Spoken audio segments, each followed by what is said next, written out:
Hi everybody, I'm Kim Rowley and I am the director of the Academy of Dance right here in Warner Robins.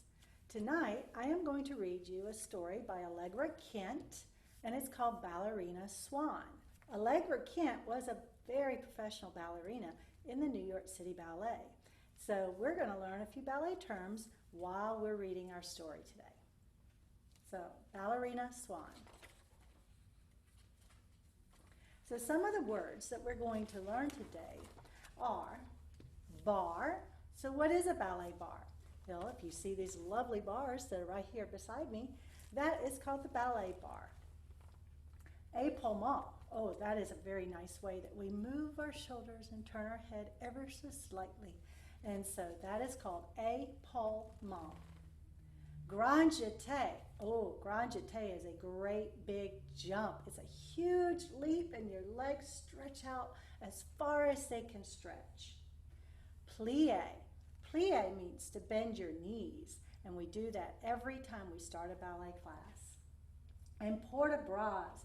This means to move your arms ever so pretty. So port de bras. Here we go. From her pond in a city, Sophie loved to watch the dancers in Madame Myrtle's dance studio. She saw them bend and stretch and stand on their toes. She saw them spin and turn and leap. So there she is. She's watching the ballerinas in the window. One day, Sophie flew to the window ledge for a better look. The children stopped dancing and went to get a better look too. You see them all looking at each other. Back to your bar, Madame Myrtle commanded. And Sophie quickly flew back to the pond. I guess it scared them all, didn't it? The next time Sophie went to look, she hid in a corner, so she's kind of peeking around. But Sophie couldn't just watch. She had to dance too. One day she gathered her courage and entered the building. Beautiful music drifted through the door. And there she is. She's walking up the stairs to go to her dance class. Hoping not to be noticed, she crept inside and joined the dancers in their exercises, a series of pliés. See, they are bending their knees. See that? And there she is, trying to bend her knees too. But she was indeed noticed. Madame Myrtle shouted, "Shoo!" in the most frightening way. And Sophie, her lovely neck bowed in shame, withdrew from the room. There she is. She's so sad. But the humiliating episode couldn't quite quell Sophie's love of dance. So she's still trying to dance even in the window. One day, Madame Myrtle didn't appear for class, and in her place was a young woman who looked very much like Madame Myrtle, but she was younger and way jollier. See? There she is.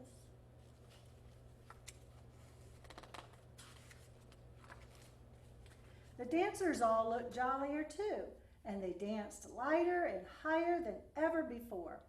The music and dancing were irresistible, and Sophie decided to try to take class once again. There she is. She's thinking about going in again. When the new teacher discovered the swan in her studio, Sophie braced herself for what she thought would be coming. What do you think that teacher is going to do? Don't know. But the unexpected happened. The teacher, whose name was Miss Willow, ignored that Sophie was feathered, webbed, and winged, and treated Sophie like all her other students. She even gave Sophie a helpful correction. "You are going to have to work on your turnout," she said. And when it came time for grand jeté, Miss Willow said, "Fly, my children," and the children jumped as high as they could, but only Sophie could really fly. "That was very good," Miss Willow said to her. You see them all flying through the air?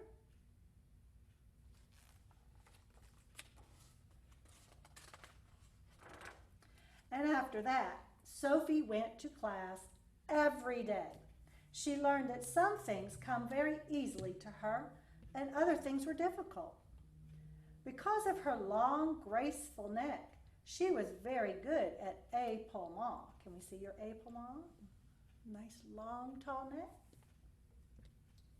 But as she had wings instead of arms, port-de-bras was a challenge. And because of her webbed feet, Sophie had to work extra hard on turnout, but she was very, very good at grand jeté. See her dancing, moving her wings as if they were arms up over their heads. One day, Miss Willow said, "I am impressed by your commitment and hard work. I would like you to audition for our end-of-the-year performance of Swan Lake." So many emotions flooded through Sophie's avian heart. Joy, hope, fear. Sophie's heart would break if she was not cast. There they are, all getting ready to try out for the big show. And when the day of the audition came, Madame Myrtle joined Miss Willow at the studio. And a new person entered the room. The choreographer, Mr. Ballerina, demonstrated each combination, which the children in the Swan were required to imitate.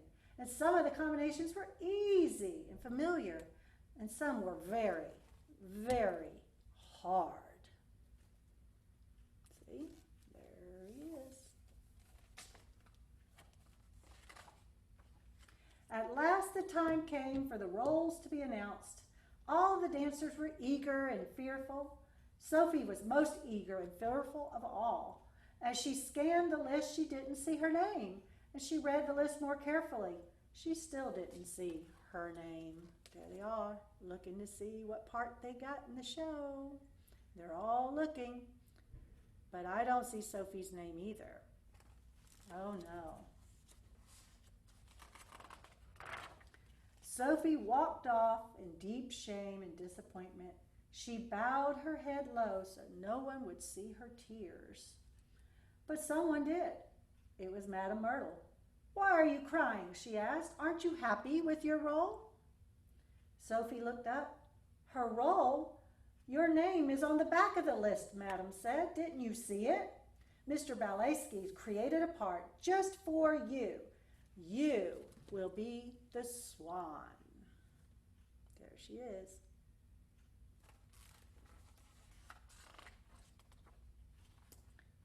For weeks, Sophie practiced and practiced and practiced.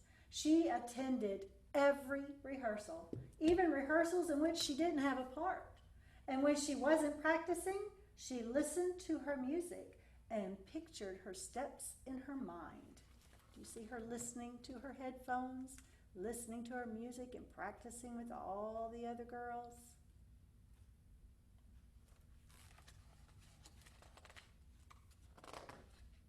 And on the day of the performance, Sophie was ready. That's the end. I hope you enjoyed Sophie's story, and I hope that you do practice whenever you are at home. Whatever it is that you're doing, whether it's dance like ballet, or maybe it's a sport, or whatever it is, I hope that you get to stay home and practice, practice, practice too. Thank you for joining me, and we'll see you next time.